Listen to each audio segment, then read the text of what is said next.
जिन लोगों ने अभी तक इस चैनल को सब्सक्राइब नहीं किया है, चैनल को सब्सक्राइब करें, बेल आइकन दबाएं ताकि हमारे वीडियोस के अपडेट्स आपको समय समय पे मिलते रहें। ये आपका पार्ट 1 वीडियो है चैप्टर का। आज हम लोग शुरू करने जा रहे हैं प्रकाश का परावर्तन यानी कि रिफ्लेक्शन ऑफ लाइट। अब देखिए, प्रकाश का परावर्तन शुरू करने से पहले आपको बता दें कि लाइट क्या होता है। ठीक है, लाइट क्या होता है यानी प्रकाश क्या होता है, इसके बारे में देख लेते हैं। तो प्रकाश वह कारक है जिसकी सहायता से हम वस्तुओं को देखते हैं। ठीक है, अब किसी भी वस्तु को देखते हैं किसकी सहायता से देखते हैं? प्रकाश की सहायता से, लाइट की सहायता से।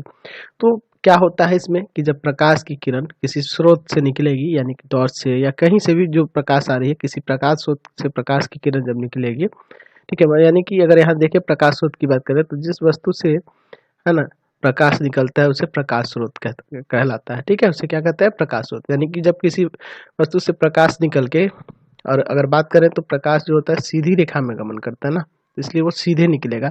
और जब किसी वस्तु से टकराएगा और टकरा के उसका परावर्तन होके, वही क्या कहलाता है? टकरा के वापस लौटना ही उसी दिशा में प्रकाश का परावर्तन कहलाता है। ठीक है, इसके बारे में आगे हम लोग पढ़ेंगे। तो ये टकरा के ये किरण जो होगी आपकी आंखों तक वापस आएंगी, और जिसके कारण आप उस ऑब्जेक्ट को देख पाते हैं, उस वस्तु को देख पाते हैं। ठीक है, तो यहाँ से आपको ये प्रकाश का स्रोत के बारे में पता चल गया। यहाँ से हम लोग समझ लिए कि प्रकाश की किरण प्रकाश होता क्या है। तो प्रकाश एक ऐसा कारक है जिसकी सहायता से हम क्या करते हैं, तो किसी वस्तु को देख पाते हैं। और जिन वस्तुओं से प्रकाश निकलता है उसे क्या कहते हैं? प्रकाश का स्रोत कहते हैं। ठीक है, तो प्रकाश के स्रोत की बात करें तो ये दो तरह के होते हैं। कुछ प्राकृतिक होते हैं और कुछ मानव निर्मित होते हैं। यानी कि कुछ स्रोत जो होते हैं प्रकाश के प्राकृतिक होते हैं और कुछ मानव निर्मित होते हैं। तो प्राकृतिक की बात करें, जैसे सूर्य हुआ, तारे हुए, और प्रकाश के क्या है? प्राकृतिक स्रोत है। सूर्य और तारे जो आदि जो होते हैं ये क्या होते हैं? प्रकाश के प्राकृतिक स्रोत हैं। सूर्य से देखते हैं ना बहुत सारा प्रकाश निकलता है, तो ये प्राकृतिक है। और अगर बात करें सूर्य की, तो पृथ्वीवासियों के लिए सबसे बड़ा स्रोत क्या है प्रकाश का? वो सूर्य ही है। सूर्य से ही हमें बहुत ज्यादा ऊर्जा भी मिलती है। और वो कहने की बात अगर हम लोग प्रकाश के हिसाब से देखें तो सबसे ज्यादा प्रकाश का स्रोत क्या है? सूर्य ही है। ठीक है, अब बात करें हम लोग मानव निर्मित, तो जैसे बिजली का जलता हुआ बल्ब, ट्यूब, है ना, मोमबत्ती, लैंप, लालटेन, ये सब क्या है? दिया वगैरह सब किससे बनाया गया है? तो मानव के द्वारा बनाया गया है। तो यहाँ से आपको ये पता चल गया कि प्रकाश वह कारक है जिसकी सहायता से हम किसी वस्तु को देख पाते हैं।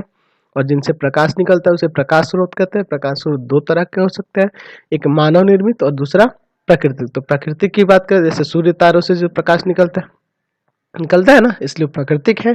और जो मानव निर्मित की बात करें तो बिजली का जलता हुआ बल्ब हुआ, ट्यूब हुआ, मोमबत्ती, लैंप आदि जो होता है ये सब क्या है? मानव निर्मित है। समझ गए? अब देखिए, कुछ ऐसी वस्तु होते हैं जिनसे प्रकाश निकलता है और कुछ ऐसी वस्तु होते हैं जिनसे प्रकाश नहीं निकलता है। ठीक है, देखे होंगे ना, तो चलिए अब उनके बारे में देखते हैं। तो जो जिनसे प्रकाश निकलता है उसे प्रदीप्त वस्तु कहते हैं। यहाँ प्रदीप्त वस्तु की परिभाषा लिखा हुआ है, यानी कि ल्यूमिनस ऑब्जेक्ट क्या होता है? तो प्रदीप्त वस्तुएं वैसी वस्तु होते हैं, वे वस्तुएं जो प्रकाश उत्सर्जित करती हैं, प्रदीप्त या दीप्तिमान वस्तुएं कहलाती हैं। ठीक है, जिनसे प्रकाश का उत्सर्जन होगा उसे क्या कहेंगे? प्रदीप्त या दीप्तिमान वस्तु कहा जाता है। जैसे सूर्य, बिजली का जलता हुआ बल्ब, ये सब क्या है? प्रदीप्त वस्तु है, क्योंकि इनसे प्रकाश निकलता है। अप्रदीप्त की बात करें तो जस्ट उसका उल्टा, नॉन ल्यूमिनस, वे वस्तुएं जो स्वयं कोई प्रकाश उत्सर्जित नहीं करती हैं, अप्रदीप्त वस्तुएं कहलाती हैं। जैसे टेबल, कुर्सी, बेंच, चेयर आदि देखते हैं ना आप, ये सब पेड़ पौधे जो, ये सब क्या है? अप्रदीप्त है, इनसे कोई प्रकाश नहीं निकलता है। तो जिनसे प्रकाश निकलेगा यानी कि जो प्रकाश के स्रोत होंगे उनको प्रदीप्त वस्तुएं, और जिनसे जो प्रकाश के स्रोत नहीं होंगे उनको अप्रदीप्त वस्तुएं कहते हैं। ठीक है, तो यहाँ से आपको ये क्लियर हो गया। तो ऐसा क्या होता है इसमें, तो देखते हैं आप। अप्रदीप्त वस्तु की बात करें, जैसे अगर मान लीजिए टेबल ही रखा हुआ है, ठीक है, टेबल ही है आपके पास है। अब टेबल को आप देख कैसे पाते हैं? उसमें तो कोई प्रकाश नहीं निकलता है, तो किस तरह देख पाते हैं? तो जब किसी प्रदीप्त वस्तु से कोई प्रकाश निकलेगा, ठीक है, कोई प्रकाश की किरण निकलेगी और वो आपके टेबल से टकराएगी, है ना, और टकराएगी। प्रदीप्त वस्तु यानी कि कोई, जैसे सूर्य का प्रकाश ही हुआ ना, सूर्य का प्रकाश, है ना, अंधेरा रहेगा तो आपको टेबल दिखाई देगा? नहीं दिखाई देगा। तो क्या होगा कि जब कोई प्रदीप्त वस्तु से प्रकाश टकराएगा, किससे? अप्रदीप्त वस्तु से। ये क्या है आपका? ये क्या है आपका? अप्रदीप्त है ना, अप्रदीप्त वस्तु है। तो जब अप्रदीप्त वस्तु से टकराएगा और टकरा के जब हमारे आंखों तक पहुंचता है, ठीक है, टकरा के हमारे आंखों तक पहुंचता है, तब आप उस अप्रदीप्त वस्तु को देख पाते हैं। यानी जैसे टेबल की बात करें तो जैसे आप कहीं कमरे में रखा टेबल है और रूम में बल्ब जल रहा है, तो वो बल्ब से जो रोशनी आ रही है वो टेबल से टकराएगी और टकराने के बाद आपकी आंखों पे पहुंचेगी, तब आप टेबल को देख पाएंगे। ठीक है ना। तो ऐसे बात करें अगर चंद्रमा की, तो चंद्रमा जो होता है किसमें आएगा, तो वो आपका अप्रदीप्त वस्तु होता है। ठीक है, अगर बात करें अप्रदीप्त होता है, क्यों होता है, क्योंकि आप जानते हैं कि चंद्रमा का अपना प्रकाश नहीं होता है, वो सूर्य के प्रकाश से चमकते नजर आता है। तो जब सूर्य का प्रकाश इस पे पड़ेगा और पड़ने के बाद जब आपके आंखों पर पड़ेगा, तो अब आपके आंखों पर पड़ रहा है, यानी कि ये क्या है, अप्रदीप्त वस्तु है। ठीक है, समझ गए। अच्छा, कभी आपने ये सोचा है कि जैसे प्रकाश के कारण, जैसे आप किसी दिन में वस्तु, जैसे सूर्य के प्रकाश के कारण दिन में हम लोग वस्तु को देख पाते हैं, लेकिन जहाँ सूर्य का प्रकाश नहीं पड़ रहा है, सीधे नहीं पड़ रहा है, उस वस्तु को हम लोग कैसे देख पाते हैं। सूर्य का प्रकाश उस पर सीधे नहीं पड़ रहा है, फिर भी हम उस वस्तु को कैसे देख पाते हैं, इसको समझते हैं। ठीक है, तो ऐसा होता है प्रकीर्णन के कारण, प्रकाश के प्रकीर्णन के द्वारा ऐसा पॉसिबल होता है। तो जान लेते हैं प्रकीर्णन क्या होता है। तो प्रकाश कहने का मतलब, जैसे सूर्य से आता हुआ प्रकाश की बात करें, तो जब ये सूक्ष्म कणों यानी वायु में है ना, अणुओं है या धूल कण वगैरह मौजूद है ना वायु में, तो उन पर पड़ता है, तो वे कण उन पर पड़ने वाले प्रकाश की कुछ ऊर्जा को अवशोषित कर फिर उसे चारों तरफ विकिरित कर देते हैं। यानी कि जब धूल कण है, जब प्रकाश की किरण उस पर पड़ेगी, तो क्या करेंगे कि उसकी ऊर्जा को अवशोषित करके पुनः फैला देंगे, विकिरित कर देंगे चारों तरफ। तो यही विकिरण करना ही क्या कहलाता है, प्रकीर्णन कहलाता है। यानी कि जब ये विकिरित करेंगी कणें, सूर्य से आने वाले प्रकाश को ये चारों तरफ जब विकिरित कर देंगी, है ना, ये कण हो गया, ये आपका क्या है, कण है। तो जब सूर्य का प्रकाश इस पे आएगा तो इसको पुनः अवशोषित करके कुछ ऊर्जा को और फिर उसको विकिरित कर दे, यानी चारों तरफ फैला देती है। और इसी कारण से हम लोग किसी अन्य वस्तुओं को भी देख पाते हैं जिसपे सूर्य का प्रकाश डायरेक्टली नहीं पड़ता है। तो ऐसा कैसे होता है, तो प्रकाश के प्रकीर्णन के द्वारा है, होता है ऐसा। और प्रकीर्णन के बारे में हम लोग इस चैप्टर में आगे भी पढ़ेंगे। अगला टॉपिक हम लोग देखते हैं प्रकाश की किरणें, यानी कि ray of light. Ray of light है ना, रेज होंगे ना, बहुत सारी किरणें होंगी, है ना, बहुत सारी किरणें होंगी ना। ठीक है, तो ये समझते हैं रे ऑफ लाइट क्या होता है। ठीक है, तो रे ऑफ लाइट क्या होता है इसके बारे में देखते हैं। तो जब कोई आपको पता रखे पहले कि प्रकाश जो होता है एक सीधी रेखा में गमन करता है, तो एक सरल रेखा पर चलने वाले प्रकाश को प्रकाश की किरण कहते हैं। यानी कि एक सीधे रास्ते पे जो चलने वाला प्रकाश का किरण होता है ना, उसको इसी को क्या कहते हैं, प्रकाश को प्रकाश की किरण कहते हैं। कहने का मतलब कि जब किसी सीधे पथ पर कोई प्रकाश चलता है और उसी एक को, है ना, जिसपे एक सीधे पथ पे आप देखिएगा ना, अक्सर आप देखे होंगे, अपना आँख थोड़ा छोटा बनाइएगा ना, तो दूर जलता हुआ बल्ब से किरणें बहुत सारी निकलती हुई नजर आएंगी, है ना, आपको दिखाई देगा उस समय में। तो वही एक किरण को हम लोग प्रकाश की किरण कहते हैं। ठीक है, तो यहाँ से क्लियर हो गया प्रकाश की किरण क्या होता है, कि एक सरल रेखा पर चलने वाले प्रकाश को क्या कहते हैं, प्रकाश की किरण कहते हैं। और प्रकाश के किरणों के समूह, यानी बहुत सारे जब किरणें एक साथ होंगी, तो उन प्रकाश के किरणों का समूह जो होता है प्रकाश की किरण पुंज कहलाता है, यानी बीम ऑफ लाइट कहते हैं। इसको क्या कहते हैं, beam of light. Beam of light कहा जाता है। यानी कि जब एक साथ एक किरण होगी, है ना, एक प्रकाश की सरल रेखा पे चलेगा तो उसको प्रकाश की किरण कहेंगे, और बहुत सारे प्रकाश की किरणें एक साथ जो आ जाएंगे उसको प्रकाश का किरण पुंज कहते हैं, यानी बीम ऑफ लाइट कहते हैं। तो किरण पुंज की बात करें तो ये तीन प्रकार की होती है। पहली होती है अभिसारी किरण पुंज, यानी डाइवर्जिंग बीम। दूसरा होता है समांतर किरण पुंज, यानी पैरेलल बीम। और तीसरा होता है अभिसारी किरण पुंज, यानी कन्वर्जिंग बीम। तो चलिए इनके बारे में एक एक करके तीनों के बारे में समझा जाए। ठीक है, तो अभिसारी किरण पुंज क्या होता है इसको देखते हैं। ठीक है, तो अगर किरण पुंज का मतलब है कि बहुत सारे किरणों का समूह क्या कहलाता है, आपका किरण पुंज कहलाता है। तो अभिसारी किरण पुंज क्या होता है, तो इस प्रकार के किरण पुंज में प्रकाश की किरणें एक बिंदु स्रोत से निकलकर फैलती चली जाती हैं, है ना, यानी एक बिंदु स्रोत से निकलेगी और फैलती चली जाएंगी। जैसे अगर बात करें, यहाँ ये प्रकाश का स्रोत हो गया, तो यहाँ से निकलेगा और ऐसे फैलते हुए चला जाएगा। यहाँ से देख रहे हैं ना, ये आगे की तरफ फैलते हुए चला जा रहा है। तो ऐसे किरण पुंज को क्या कहते हैं, अभिसारी किरण पुंज, यानी ये अभिसरित करते हैं, ये किरणें फैलती चली जाती हैं। ठीक है, इस तरह से निकलता है। ठीक है, दूसरा हम लोग देखते हैं समांतर किरण पुंज। अब है ना, समांतर किरण पुंज में क्या होता है कि ऐसी किरणों में है ना, किरण पुंज में प्रकाश की किरणें एक दूसरे के समांतर होती हैं, है ना, यानी एक दूसरे के यहाँ प्रकाश की किरणें समांतर जाएंगी, इस तरह से जाएंगी। ठीक है, इस तरह से गति करेंगे, एक दूसरे के समांतर होंगी, इस तरह से देख रहे हैं ना फिगर में। तो ये किरणें क्या है, एक दूसरे के समांतर जा रही हैं, तो ऐसे किरण पुंज को क्या कहते हैं, समांतर किरण पुंज। तो ये आपको कैसे देखने को मिलेगा, है ना, ये समांतर किरण पुंज आप कैसे देख सकते हैं। तो आप क्या करिए कि एक कार्डबोर्ड लीजिए, है ना, उसमें बारीक छिद्र कर दीजिए 4-5 ऐसे लगातार, ठीक है, और इधर से टॉर्च जलाइएगा तो ऐसे यहाँ से समांतर आपको किरणें दिखाई देंगी जाती हुई, ठीक है। तो ऐसी किरणों को क्या कहते हैं, समांतर किरण पुंज कहते हैं। अगला है आपका अभिसारी किरण पुंज। तो इस प्रकार के किरण पुंज में प्रकाश की किरण इस प्रकार के किरण पुंज में प्रकाश की किरणें एक बिंदु पर आकर मिलती हैं या मिलती हुई प्रतीत होती हैं, है ना, यानी कि ये एक ही बिंदु पर आकर मिलेंगी, ठीक है, या मिलती हुई प्रतीत होंगी। तो इस तरह के किरण पुंज को क्या कहते हैं, जैसे देखिए एक बिंदु पे है ना, यहाँ मिल रहा है ना सब, तो है ना, ये स्रोत से आएंगे, ये एक ही बिंदु पर मिलती हुई प्रतीत होंगी, और इस तरह के किरण पुंज को किस नाम से जानते हैं, तो अभिसारी किरण पुंज कहते हैं, ठीक है। तो इसमें देखिए किरण देख रहे हैं ना, एक ही बिंदु पर जाके मिल रही है ना, है ना, तो ये उल्टा था आपका अभिसारी किरण पुंज का, जस्ट उल्टा है। अभिसारी किरण अपसारी किरण पुंज का जस्ट ये उल्टा है, ठीक है। चलिए अब हम लोग जान लेते हैं पारदर्शी, है ना, पारदर्शी यानी ट्रांसपेरेंट, पारभासी यानी ट्रांसलूसेंट, और अपारदर्शी यानी कि अपेक, तीनों के बारे में समझते हैं, ये कैसे पदार्थ होते हैं। तो वे पदार्थ जिनसे होकर प्रकाश आसानी से पार कर जाता है उसे पारदर्शी यानी ट्रांसपेरेंट पदार्थ कहते हैं, ठीक है। ट्रांसपेरेंट होते हैं, वो आर पार दिखाई देते हैं, ठीक है, उनसे प्रकाश आसानी से पार कर जाता है, जैसे कांच, पानी, हवा, ये जो होता है ना, पारदर्शी पदार्थ कहलाते हैं। दूसरा है आपका पारभासी। तो वे पदार्थ जो उन पर पड़ने वाले प्रकाश के एक छोटे से भाग को ही अपने से होकर जाने देते हैं, पारदर्शी पदार्थ कहलाते हैं। जैसे घिसा हुआ कांच से टॉर्च जलाइएगा तो पूरी तरह से किरणें पार नहीं जाएंगी। तेल लगा हुआ कागज आप देख सकते हैं, बैलून रबड़ का जो होता है उसके अंदर टॉर्च जलाइएगा तो पार नहीं जाएंगी, है ना।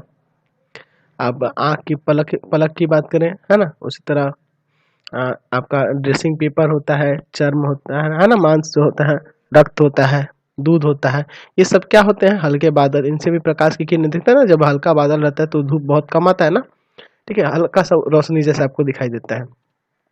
वे पदार्थ जो प्रकाश को अपने से होकर नहीं जाने देते हैं अपारदर्शी पदार्थ कहलाते हैं, जिनसे प्रकाश जाएगा नहीं, यानी इनसे पूरी तरह से पार करता है, पारभासी में से थोड़ा सा पार करता है, और अपारदर्शी में से पार नहीं करता है। जैसे लकड़ी, लोहा, पत्थर, है ना, अलकतरा, पेंट, ये सब बहुत सारे देखे होंगे ना, कुर्सी, बेंच, टेबल, सब आ जाएंगे इसमें अपारदर्शी में, ठीक है। अगला हम लोग टॉपिक देखते हैं प्रकाश का परावर्तन यानी कि रिफ्लेक्शन ऑफ लाइट। ये सबसे ही जरूरी टॉपिक है इस चैप्टर का, ठीक है। तो हम लोग प्रकाश के परावर्तन के बारे में समझ लेते हैं, यानी रिफ्लेक्शन ऑफ लाइट के बारे में पहले देखते हैं। ये बहुत ही जरूरी चीज है, इसको ध्यान से समझिएगा, और ये चैप्टर आपके लिए बहुत ही जरूरी है। आप 12th क्लास में भी चले जाइएगा तो उसमें भी इसका प्रयोग किया जाएगा। जैसे कि पहले आपको समझा चुके हैं कि जब प्रकाश के किसी वस्तु से टकराकर लौटने को प्रकाश का परावर्तन कहते हैं। आपको पहले ही बताए थे कि प्रकाश की किरण किसी स्रोत से निकल के किसी वस्तु से टकराती है, और टकरा के लौटने की जो क्रिया होती है वही प्रकाश का परावर्तन है। तो यहाँ से परिभाषा आप लिख सकते हैं कि प्रकाश के किसी वस्तु से टकराकर लौटने को प्रकाश का परावर्तन कहते हैं। तो ये कैसे होता है, ठीक है, तो हम इसके आरेख द्वारा समझते हैं ना। तो इस चीज को हम लोग इसके किरण आरेख द्वारा समझते हैं। तो आपको किरण आरेख की बात करें तो किरण आरेख होता क्या है, ठीक है।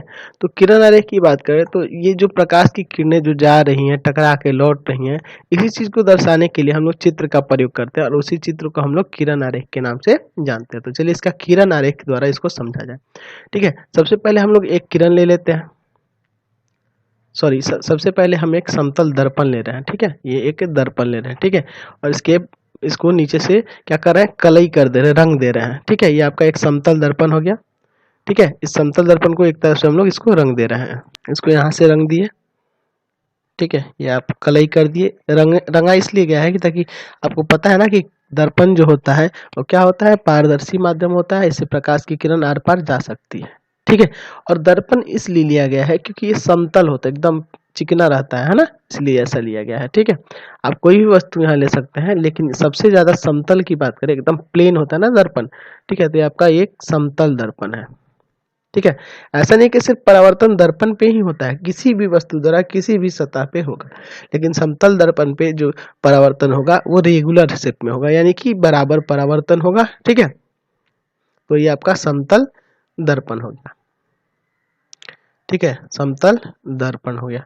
अब देखिए समतल दर्पण को एक तरफ से रंगने का अर्थ यह हुआ कि प्रकाश की किरण इधर टकराकर बाहर ना निकले, वापस इधर मुड़ जाए, है ना। अगर ये पेंट की बात करें तो पेंट क्या होता है, अपारदर्शी होता है ना, इसलिए इससे प्रकाश की किरण बाहर नहीं निकलेगी इसको पेंट कर देने से एक तरफ से।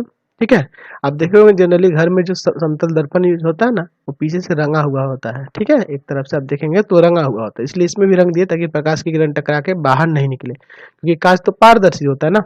चलिए, तो ये हम लोग इसको कलई कर दिया, हम समतल दर्पण इसलिए है लिए है ताकि ये रेगुलर रिफ्लेक्शन हो, इसलिए इसको समझने के लिए। ठीक है, तो ये आपका समतल दर्पण हो गया, एक तरफ से कलई कर दिए। अब देखिए मान लीजिए किसी स्रोत से इस पे प्रकाश की किरण इस पे टकरा रही है, यहाँ पे ऐसे आके टकरा रही है, तो ये जो टकरा रही है ना, और ये टकराएगी तो फिर किधर लौटेगी, इधर लौटेगी ना, इधर लौटेगी। चलिए समझ गए। तो ये यहाँ से ये किरण इधर से कहीं किसी प्रकाश स्रोत से आके इस दर्पण के इस बिंदु पे टकरा रही है।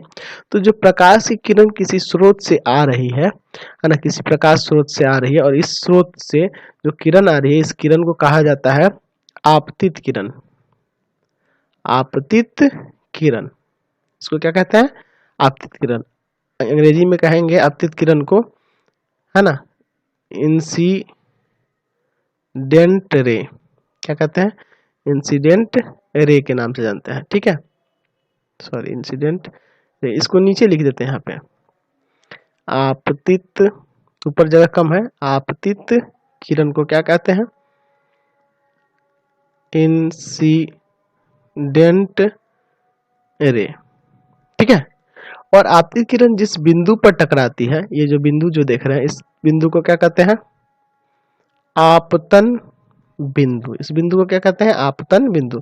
तो प्रकाश स्रोत जो किसी दर्पण से या किसी सतह पे टकराता है ना, किसी वस्तु से टकराता है, वस्तु के सतह पे टकराता है, तो उस किरण को आपतित किरण कहते हैं, और उस बिंदु को आपतन बिंदु, आपतन बिंदु कहते हैं।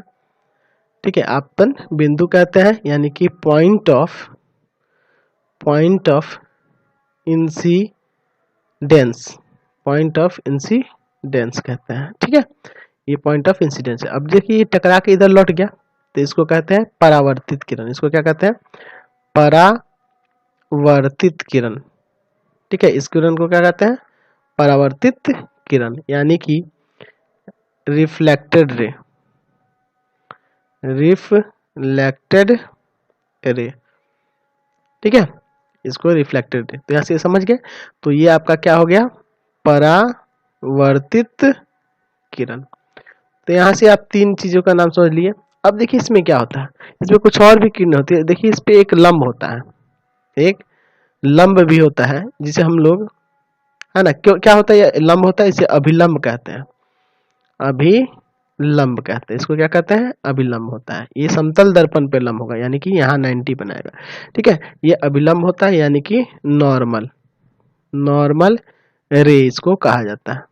ठीक है, ये लंबवत होता है किसके, समतल दर्पण के। ठीक है, अब देखिए अभिलंब और आपतित किरण के बीच में एक कोण बनता है, जिसे आपतन कोण कहा जाता है। इसे आपतन कोण, यानी इसको आई से सूचित करते हैं। यानी यहाँ आई का मतलब क्या है, यहाँ लिख देते हैं। एंगल आई का मतलब क्या है, आपतन कोण, आपतन कोण। ठीक है, आपतन कोण कहते हैं, यानी कि एंगल ऑफ इंसिडेंस। ठीक है, और इसके बीच में अभिलंब और परावर्तित किरण के बीच में जो कोण बनता है, उसको एंगल आर से सूचित करते हैं, एंगल आर से, यानी कि परावर्तन कोण। ठीक है, परावर्तन कोण इसको कहा जाता है, परावर्तन कोण, यानी कि एंगल ऑफ रिफ्लेक्शन। ठीक है, एंगल ऑफ रिफ्लेक्शन कहा जाता है। तो यहाँ से अब सबके नाम समझ लिए, परावर्तन समझ लिए। अब चलिए इन सबकी परिभाषा को लिख लेते हैं। तो चलिए इन सबके परिभाषाओं के बारे में समझ लेते हैं। इनकी आपको तो समझा दिए पहले ही है, इस परिभाषा को समझ लेते हैं। सबसे पहले इसका एक चित्र बना लेते हैं। ठीक है, उसी तरह से समझने के लिए एक समतल दर्पण ले लेंगे, है ना। समतल दर्पण पे ये किरण हो गई जो आ रही है किसी स्रोत से और टकरा रही है, और इस ये टकरा के परावर्तित हो रही है, और इस पे एक अभिलंब हमें खींचना होगा ना। चलिए, ठीक है, ये इस पे लंब होता है, ये क्या होता है, ये रेखा जो होता है अभिलंब जो होता है इस पे लंब होता है, किस पे, समतल दर्पण पे। इस पे इसको रंगना होगा, कलई करना होगा ना एक तरफ से, ताकि प्रकाश की किरण बाहर ना निकले। चलिए ये आपका क्या हुआ, आपतित किरण। आपतित किरण, तो इसका परिभाषा भी देखते चलते हैं। आपतित किरण, आपतित किरण यानी इंसिडेंट रे क्या होता है कि किसी सतह पर पड़ने वाली प्रकाश की किरण को आपतित किरण कहते हैं। तो ये जो प्रकाश की किरण किसी सतह पे आकर टकरा रही है इसको क्या कहेंगे, आपतित किरण। और जिस बिंदु पर टकरा रही है उसे आपतन बिंदु। तो यहाँ आपतन बिंदु का परिभाषा क्या है कि जिस बिंदु पर आपतित किरण सतह से टकराती है उसे आपतन बिंदु कहते हैं, यानी पॉइंट ऑफ इन्फ्लुएंस कहते हैं। यानी ये वाला बिंदु क्या है आपका, आपतन बिंदु है। ये सब चीज आपको एकदम डेफिनेटली ढंग से याद करना होगा, तभी आपको चैप्टर समझ में आएगा, ठीक है। ये आपतन बिंदु। अगला है परावर्तित किरण। तो जिस माध्यम से, यानी कि जैसे ये अगर वायु है तो वायु में ही होगा, ठीक है, यानी कि इसी माध्यम में वायु से आया और वायु में ही चला गया, ठीक है। तो जिस माध्यम से आपतित किरण सतह पर पड़ती है और उसी माध्यम में लौट गई किरण को परावर्तित किरण कहते हैं, यानी कि इसको क्या कहेंगे, परावर्तित किरण कहेंगे, ठीक है, परावर्तित किरण कहते हैं, ठीक है। चलिए अगला है अभिलंब। तो अभिलंब ये होता है ना, ये वाला जो क्या होता है, लंब होता है, ठीक है, एक तरह का लंब होता है जिसे नॉर्मल कहते हैं, ठीक है। तो किसी समतल सतह के किसी बिंदु पर खींचे हुए लंब को उस बिंदु का अभिलंब कहते हैं। इस पे समतल सतह ये है ना, आपका जो दर्पण है ये समतल सतह है, इस पे खींचे गए जो लंब है उसी को क्या कहते हैं, अभिलंब कहते हैं। अगला है आपतन कोण। तो आपतन कोण इसको कहते हैं ना, एंगल आई से सूचित करते हैं, अभी बताए थे ना आपको। तो आपतित किरण आपतन बिंदु पर खींचे गए अभिलंब के बीच का कोण, यानी कि आपतित किरण और आपतन बिंदु पर खींचा गया जो अभिलंब है इसके बीच का कोण क्या कहता है, आपतन कोण, और इसे आई से सूचित करते हैं। उसी तरह परावर्तन कोण यानी एंगल ऑफ रिफ्लेक्शन क्या होता है कि परावर्तित किरण और आपतन बिंदु पर खींचे गए अभिलंब के बीच के कोण को क्या कहते हैं, परावर्तन कोण कहते हैं। यानी कि इसके इसके बीच का जो कोण होगा, है ना, परावर्तित किरण और आपतन बिंदु पर खींचे गए अभिलंब ही ना है, तो इसके बीच के कोण को आपतन परावर्तन कोण कहते हैं, जिसे आर से सूचित करते हैं, ठीक है। इसे एंगल आई से, है ना, एंगल आई और एंगल आर से सूचित किया जाता है, ठीक है। अब आती है परावर्तन के नियम की, है ना, हम लोग परावर्तन के नियम के बारे में थोड़ा समझ लेंगे। लॉ ऑफ रिफ्लेक्शन तो बहुत ही सरल है। तो इसके दो नियम होते हैं, परावर्तन के दो नियम होते हैं, अपवर्तन भी आगे पढ़ेंगे हम लोग, उसके भी दो नियम होते हैं। तो परावर्तन का नियम क्या होता है, दो नियम। तो पहला नियम है कि आपतित किरण, आपतित किरण ये हुई आपकी, परावर्तित किरण ये हुई आपकी, और आपतन बिंदु पर खींचा गया अभिलंब। तो आपतन बिंदु ये रहा, इस पर खींचा गया अभिलंब ये, यानी आपतित किरण, अभिलंब और परावर्तित किरण, है ना, जो आपतन बिंदु पर खींचा गया अभिलंब उसके बारे में हम लोग बात कर रहे हैं। तीनों एक ही समतल में होता है, देखना ना, तीनों एक ही समतल में है, ठीक है। दूसरा क्या होता है कि आपतन कोण परावर्तन कोण के बराबर होता है। दूसरा नियम है आपतन कोण परावर्तन कोण के बराबर होता है, यानी एंगल आई जो होगा एंगल आर के बराबर होता है। क्लियर हुआ। तो ये दो नियम होते हैं परावर्तन के। उसी तरह अपवर्तन में जाएंगे तो उसके भी दो नियम होंगे। जो पहला नियम तो उसका ऐसा ही होता है, दूसरा नियम बदल जाता है, ठीक है। तो उसको हम लोग बाद में पढ़ेंगे, है ना, अपवर्तन में पढ़ेंगे उसको, ठीक है। तो यहाँ से आपको क्लियर हो गया ये सब। अब देखिए इसमें आगे हम लोग बढ़ते हैं। अब तो अगर बात करें कि अगर मान लीजिए ये जो समतल दर्पण है, समतल दर्पण पे अगर कोई प्रकाश की किरण लंबवत पड़ी है तो क्या होगा। तो ये आपका समतल दर्पण हो गया ना, ऐसे इस तरफ से कलई कर दी, एक तरफ से रंग देते हैं इसको, ठीक है। चलिए यहाँ से नीचे से इसको कलई कर दिया, यहाँ करेंगे। तो जब इस पे जब लंबवत प्रकाश की किरण आएगी, यानी कि ऐसे सीधा कोई प्रकाश की किरण आएगी, तो ये पुनः क्या होती है कि उसी दिशा में वापस लौट जाती है, यानी कि यहाँ से आएगी और फिर इसी दिशा में वापस लौट जाएगी बिना मुड़े, है ना, बिना परावर्तित हुए क्या होगी, फिर उसी दिशा में परावर्तन तो होगा ही, लेकिन फिर उसी दिशा में परावर्तन होगा, यानी कि इधर से आई है उधर ही लौट जाएगी, ठीक है। तो अगर समतल दर्पण पे कोई लंबवत प्रकाश की किरण पड़ती है तो वो क्या होती है कि बिना इधर उधर मुड़े फिर वापस उसी दिशा में क्या हो जाती है, परावर्तित हो जाती है, उसी दिशा में वापस लौट जाती है, ठीक है, समझ गए। चलिए यानी कि जिस तरह से अगर बात करें, अगर किरणें यहाँ से आ रही है तो परावर्तन ऐसे होगा, अगर कोण यहाँ और छोटा हो जा रहा है, यहाँ से आ रही है, तो परावर्तन ऐसे होगा। यानी कि जिस तरह से आपतित किरण आएगी उतना ही परावर्तित किरण भी इधर मुड़ेगी। यानी कि आपको पहले ही बताया कि आपतन कोण और परावर्तन कोण ये दोनों कोण समान ही होंगे, यानी ये यहाँ से आएगी तो किरण ये यहाँ से जाएगी, ठीक है। अगला हम लोग बात करते हैं प्रतिबिंब के बारे में, यानी कि इमेज के बारे में, ठीक है। तो इमेज क्या होता है, इसको समझते हैं। ठीक है, आप देखे होंगे इमेज के बारे में, यहाँ देखते हैं क्या होता है इमेज।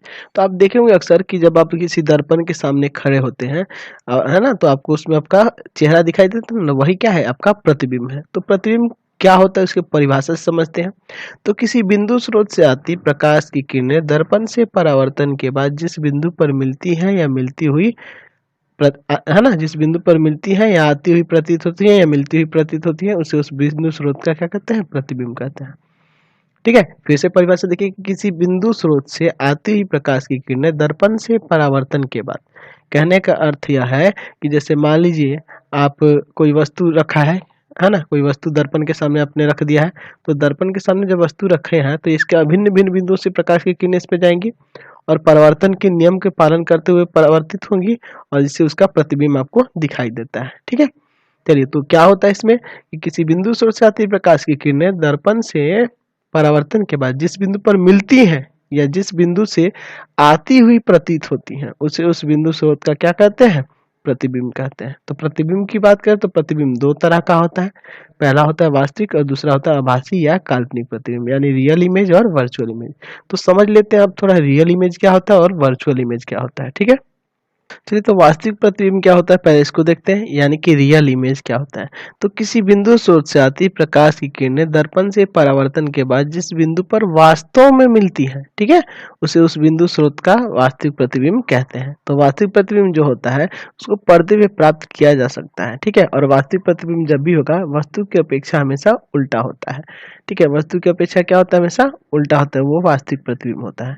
आप जो शीशा देखते हैं ना, आईना देखते हैं, उसमें वास्तविक प्रतिबिंब नहीं बनता है ना। तो हमेशा वास्तविक प्रतिबिंब क्या होता है, वस्तु की अपेक्षा हमेशा उल्टा होता है ना, वस्तु की अपेक्षा हमेशा उल्टा होता है। ठीक, ये याद रखिएगा। ठीक है, तो अगर यहाँ से आपको बात करें तो वास्तविक प्रतिबिंब बनना और आभासी प्रतिबिंब बनना, ये आपको हम आगे बढ़िया से इसमें आपको पता चल जाएगा कि वास्तविक प्रतिबिंब कब बनेगा और काल्पनिक प्रतिबिंब कब बनता है। तो ठीक है, तो वास्तविक प्रतिबिंब के उदाहरण की बात करें तो आप देखेंगे चम्मच, चम्मच देखें ना, तो चम्मच को जब सीधे वाले एंगल से चम्मच इस तरह का होता है ना, स्पून इस तरह का होता है, तो इस भाग में देखिएगा, यहाँ पे इस भाग में अपना चेहरा देखिएगा।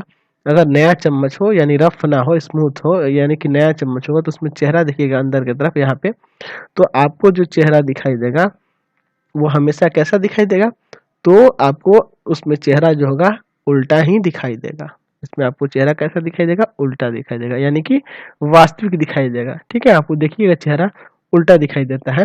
ठीक है, और अगर इसके पिछले सिरे से देखिएगा, इधर से देखिएगा घुमाकर इसको, इसमें चेहरा देखिएगा तो आपको आभासी प्रतीत होगा, है ना, आभासी प्रतिबिंब बनेगा। तो उसका कैसे पता चलेगा, तो इसमें उल्टा बनेगा, तो उल्टा बनेगा यानी कि वास्तविक है, और सीधा बन गया तो यानी कि आभासी है। तो आप जो शीशा में अपना चेहरा देखते हैं, समतल दर्पण में आप अपना जो चेहरा देखते हैं वो कैसा होता है, तो वो आभासी ही प्रतिबिंब बनता है। अब आप सोच रहे होंगे कि कोई अक्षर है, जैसे मान लीजिए कोई अक्षर उसमें देखेंगे, आप कपड़े पहने हो और कपड़े पे कोई अक्षर लिखा हुआ है उसको देखते हैं शीशा में, तो आपको उल्टा दिखाई देता है ना। तो वो उल्टा नहीं होता है, वो पार्श्विक रूप से उल्टा होता है, उसको आगे अभी हम समझाएंगे, फिलहाल हम लोग आभासी प्रतिबिंब को समझ लेते हैं। ठीक है, वो पार्श्विक रूप से उल्टा होता है। ठीक है, तो इसके बारे में हम लोग अगले वीडियो में इसके बारे में चर्चा करेंगे। हम लोग इसको देख लेते हैं आभासी प्रतिबिंब को। तो किसी बिंदु स्रोत से आती प्रकाश की किरणें दर्पण से परावर्तन के बाद जिस बिंदु पर आती हुई हुई प्रतीत होती हैं, है ना, यानी कि इसमें क्या था, मिलती हैं और आती हुई प्रतीत होती हैं, उसे उस बिंदु स्रोत का आभासी प्रतिबिंब कहते हैं। इसमें मिलती हुई था और इसमें आती हुई प्रतीत होती है, तो उसे भी बिंदु स्रोत का आभासी प्रतिबिंब कहते हैं। और इसको पर्दे पे प्राप्त नहीं किया जा सकता है। आप जो चेहरा देखते हैं ना शीशा में, वो कैसा होता है, आभासी प्रतिबिंब ही होता है। ठीक है, और आभासी प्रतिबिंब हमेशा वस्तु की अपेक्षा क्या होता है, सीधा होता है। आपको चेहरा उसमें सीधा ही दिखाई देता है, वो बस पार्श्विक रूप से उल्टा होता है। ठीक है, समझ गए ना, पार्श्विक रूप से उल्टा होता है, यानी कि पार्श्विक रूप कहने का मतलब कि जैसे मान लीजिए कोई अक्षर है उसमें देखिएगा ना, जैसे आर है तो आर ऐसे दिखाई देगा आपको। ठीक है ना, ये तो ये सीधा ही है, बस पार्श्विक रूप से उल्टा है।